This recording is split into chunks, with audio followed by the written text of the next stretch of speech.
Good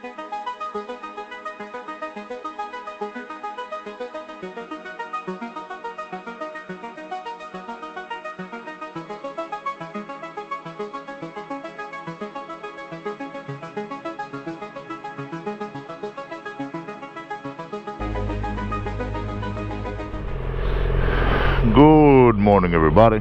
This is Johnny S with another 6 vlog. Today's a beautiful raining day. I'm being sarcastic. Yeah, it's raining today in Greece. The weather is going a little bit crazy. One day is full sunny, one day is full rain. But at least we don't get rain all the time. So yeah, it is a little bit crazy-licious. Let's stay behind here, or there is room. Your door is open, my friend. Your door is open, and you don't even know about it. Baby, baby, what are you gonna do, man? Move on, fly above him, fucking idiot. Anyway, we're gonna test recording in the rain. It might start pouring at any moment. If so, we'll see how the camera handles it. It's supposed to be waterproof. And today's topic of discussion is going to be painting your bike. Let me show you a little bit the side of panel. I might show it when we get there. You can't see it now.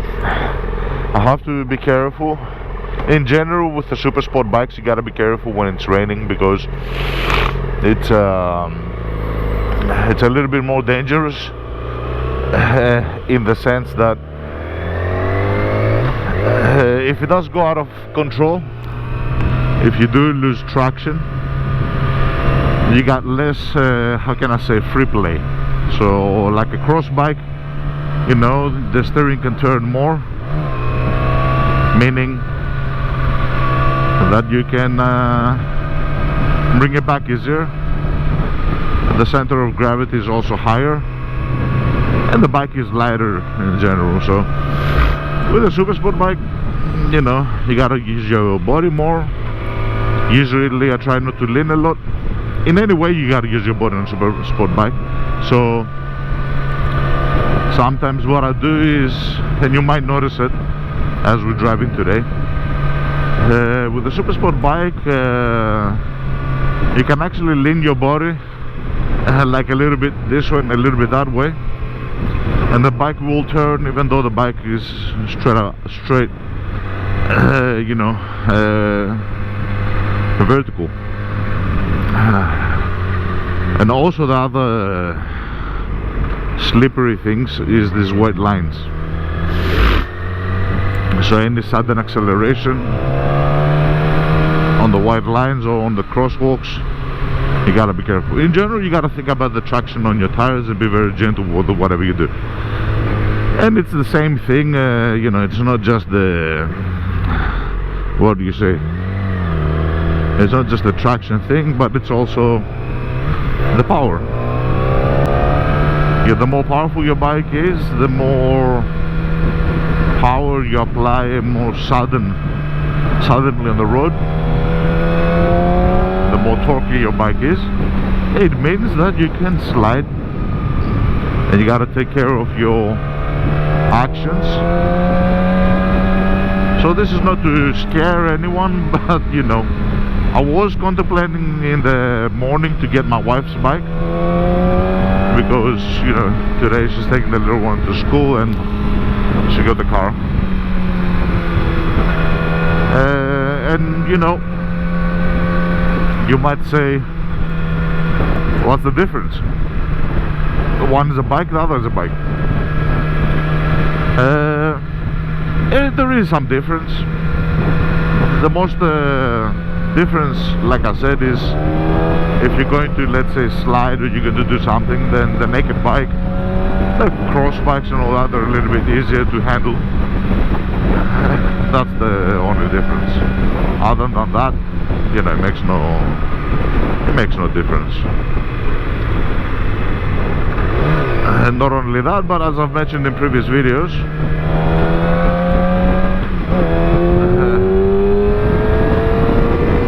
comes to aerodynamics and getting wet, it's actually better to go on a super sport. Anyway, so let's begin with today's topic, which is going to be painting your bike.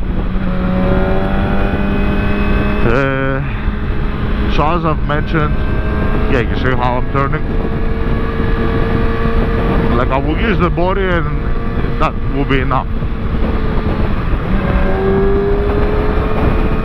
Another thing which is annoying on the rain is, again, car drivers.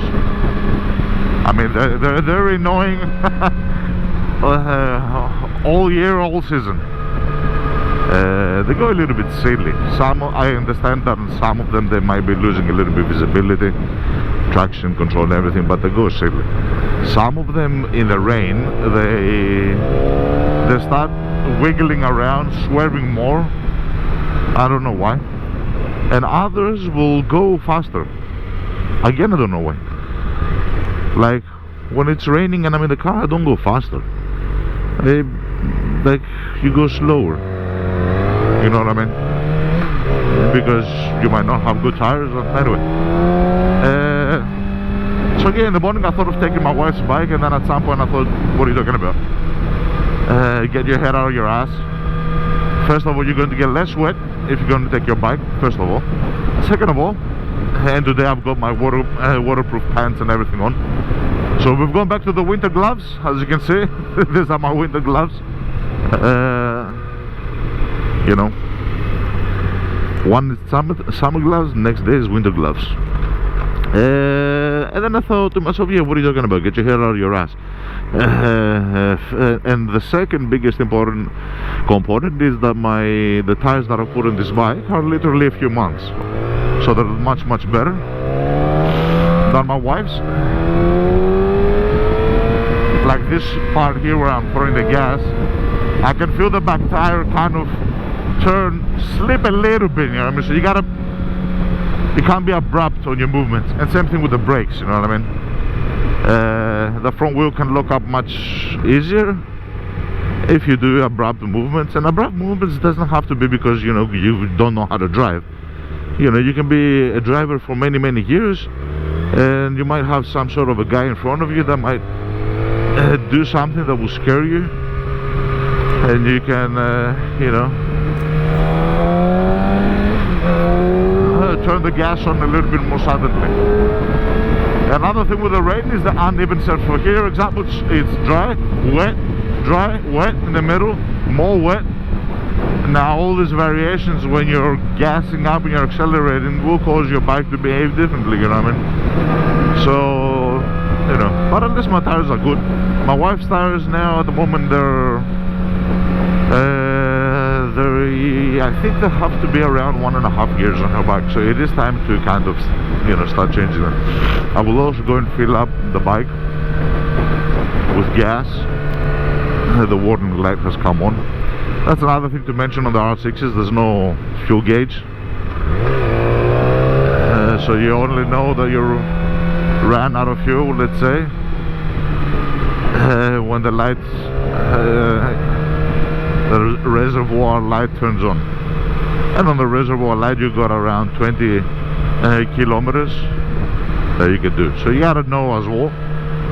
The way that I do it and what I use to let me know what's going on is the mileage. So I know that my bike can do, let's say, around 120, between 120 and 130 kilometers per full, you know, fuel tank.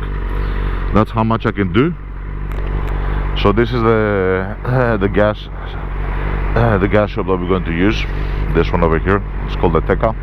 It's got good you know, good quality sort of gas, let's say, because some of these, you know, they stuff around a little bit with the gas.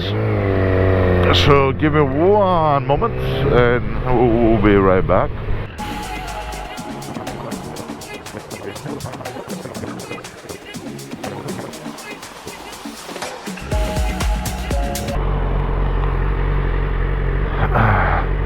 And we're back. Another thing that you gotta you gotta take care of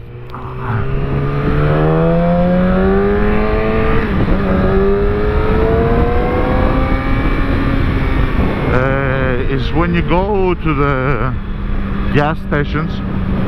I've actually seen a few people, I'm laughing, I should not be laughing, I've seen a couple of bikes drop when they go to fill up gas,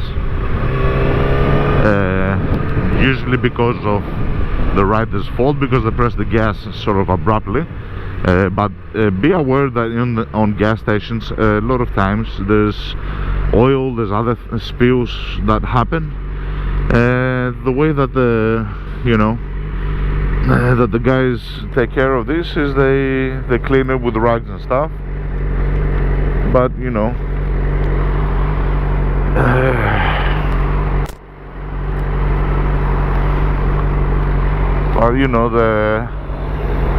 when they clean it with rugs, but it's not always the, let's say, ideal way of doing things.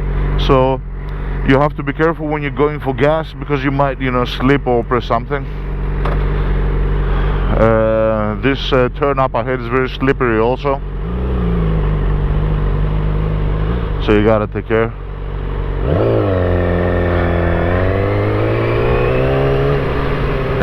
This part here is very slippery.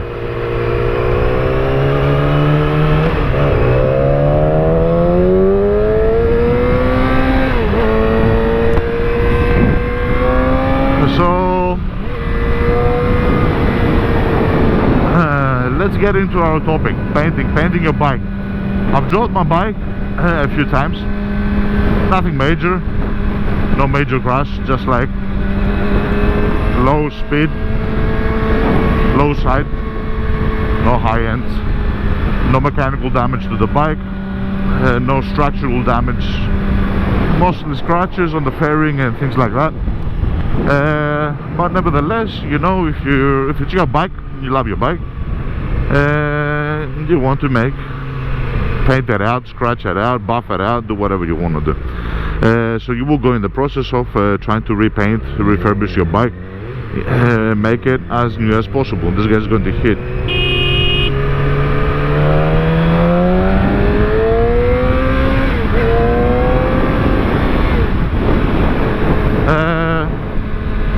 So you want to make your bike as new as possible, and you're going to go in the process of painting. Now,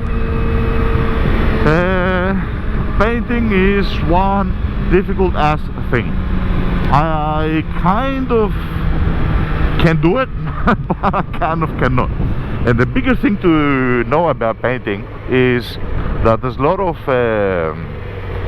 lot of components which dictate if the paint is going to be good or not. And these components can be from the paint gun that you're using, the type of paint, the quality. So if you're spray painting, it's not going to be as professional because you don't have much control of it. So the paint quality, the temperature, the wind, where you're going to paint, inside or outside. The ideal place is on an indoor area with ventilation.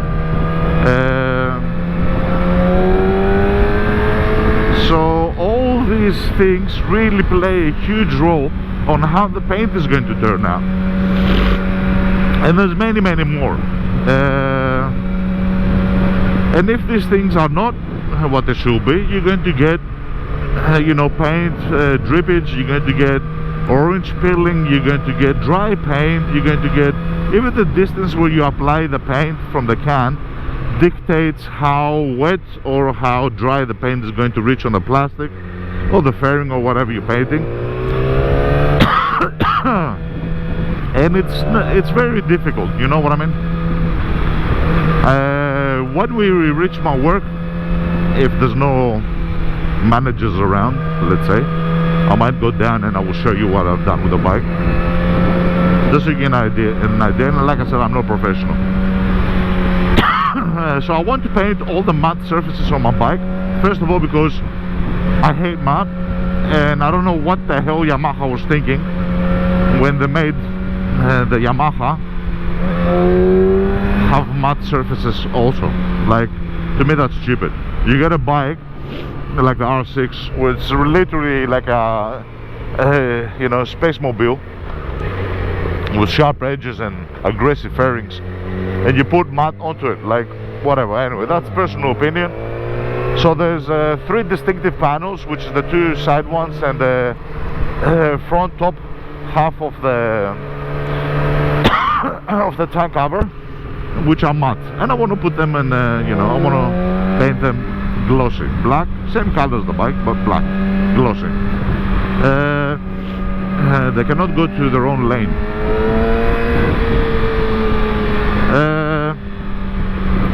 So I want to paint them full black as glossy, and the 2 side panels have actually got scratches, dents, and you know, things like that from,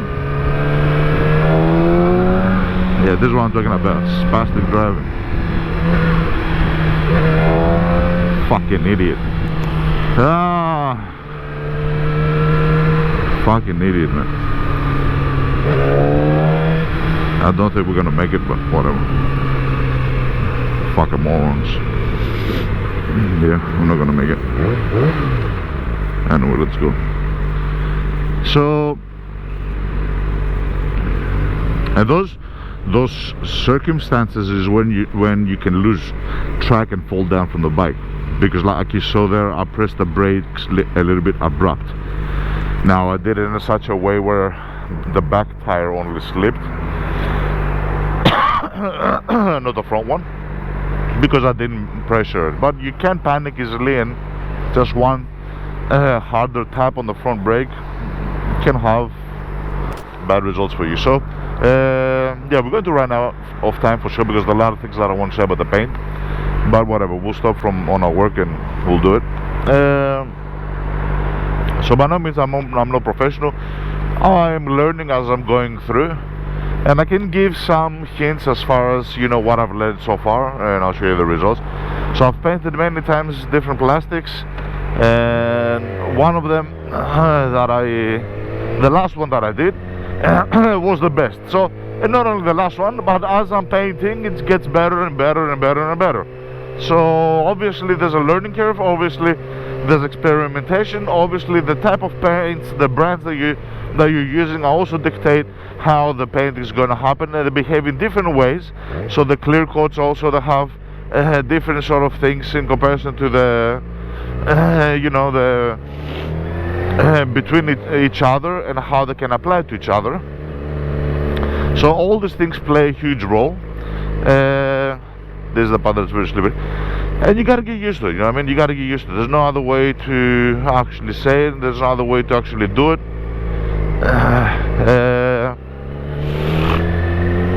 You gotta get used to the paint, so that you can have a good result. Let's stay a little bit here. So you can I don't want to park it from my work all the time, because I've got last time I was recording and some guy went past and he started waving like fucking stupid, but anyway, I don't want to hold that against them. So, you know, one of the things is when it comes to painting is getting acquainted with the paint that you have, getting acquainted with how you're going to use it, the application and everything. And because if you don't have a closed ventilated environment, without any dust, without any wind on indoor, you're not going to get the results. The temperature plays a huge role as well. The times between the coats play a role. So all I can give is a general guidelines of what I used and how I did it. So first of all, sanding. What kind of grit do you want to use when you sand? What the hell? What kind of grit do you want to use when you're actually sanding? The grit that I used are ranging from 150 grit, 400 grit, 800 grit, 1500 and 2000 as a final. You can go more. I've seen people go with 2500, they've gone with 3000 grit, whatever. Yeah, I mean, you can go more, you can go less. The compound that I'm using, the cream to actually polish, basically cut the thing, is around a 5000 with 6000 grit, the equivalent, the cream that you put on there. and then the polishing cream, which is much finer. I think it's kind of like 8,000. So these are the products that I'm using, that I've used. Now, what type of brands? Whatever brand is there. You know what I mean? I don't have the expertise, I don't have the money, I don't have the whatever you want to call it to sit there and, you know. At one point of time, I took one brand's paint and another brand's clear coat because there was no, you know, that specific brand's clear coat had run out. Obviously, the ideal is to try to get, you know, the same brand, as you know, the company will have much better calculated their products to work better with themselves. So what the process is, and I will hint what the important parts are. Let's shut the fuck up. The bugs rolling on. So the process is basically taking the plastic out, and this is one of the plastics that I've painted. Taking the plastic out, I don't know if it can be seen, but there is a lot of scratches here. It can be seen, so it's not a good job. And my purpose here was to get it as shiny as this, which has not happened. You know what I mean? Why it has not happened? It has not happened because the application of the paint was not proper. There was a lot of wind, meaning that even though I had the can closed, it was breaking a lot of the paint, and it was not allowing me. That's what I'm saying. The area is very important of where you put it. Now let me show you the other plastic which I painted specifically yesterday. Now this side of the bike is not painted, so just have a look. So this is the plastic that has not been painted. This is where I dropped the bike, so there's a lot of scratches which I have sprayed temporarily over. Okay, and there's a drippage as well. So these are the scratches, and this plastic is matte. You know what I mean? Now I wanted to get it like this, shiny as possible. The other side, I painted it yesterday. So the other side is the last thing that I painted on the bike, and it's much better. So this is the one. You see, it's much more shiny. The application of the paint is much better. So you're getting good, you know, as you're going along. You're getting better. But by no means not professional. There are some things that are coming through the paint. So I'm going to explode with this. Okay, let's do the following. Since we're having a discussion, let's take a chill pill. I don't have to record myself from that side of the helmet. You know what I mean? And I'll record myself from the camera, so I can take this, because that's what I'm saying. The weather is weird, even though I don't know how much you're going to be able to hear me. But the weather is weird because even though it's hot, it's raining also. Anyway, I'll talk a little bit more because this microphone is a little bit better, and then when we get close to my work, we'll see what we do. So the process is, you take the piece of plastic out, whether it has been hit or not. It dictates what type of grinding you're going to use. There might be paint that you want to take off. So the process that I did on the last fairing that I painted, I'm just going to mention that. I took it out. I sanded it down with a 150 grit to the point that all the scratch marks and the dents and everything had gone away. And then I went with the 400. It's very difficult to see if there's any scratches left between the grids. So what I do is I took it into the bathroom, in the shower, I ran water over, and I tried to have a look at it on the reflection before I wipe it down, because as soon as you wipe it down, it goes dull. And it's difficult to see whether the 400 grit has taken the 150 grit scratches out. Same process. I went to the 800, to the 1500, to the 2000. Really sanded it very good, and I took a long time with the 2000. Make sure that it's, you know, very even. The old paint that all had come out and was starting to reach the plastic. The paint that I'm using has got it's a base coat with primer, so you don't need to have a separate primer. But if you want, you can actually use a primer as well. It will be better, but I did not do this. You know what I mean?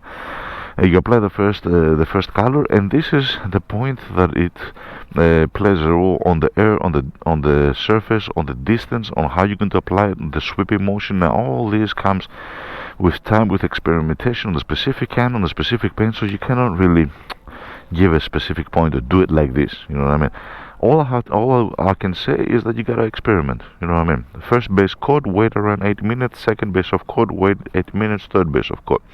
Then we go to the clear coat. So I left it to sit and dry for around 2 hours before applying the clear coat. And the clear coat, the reason why I left it so much is because some clear coats, especially if it's other company, they can destroy the color below if there hasn't been enough time between them. Now some people will say wait a day, wait 8 hours, whatever. I waited 2 hours because that's how much time I had to I had in my schedule to wait. So you waited 2 hours. I made sure that I touched it on some discrete areas and so that it was, you know, it had faded. Fading means that it's kind of like semi-dry, let's call it.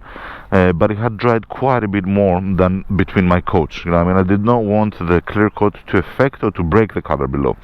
So I applied the clear coat. Applied one, waited another 8 minutes. Usually I wait around 8 minutes. So that's my, you know, my thing. Let's go here because somebody wants to park.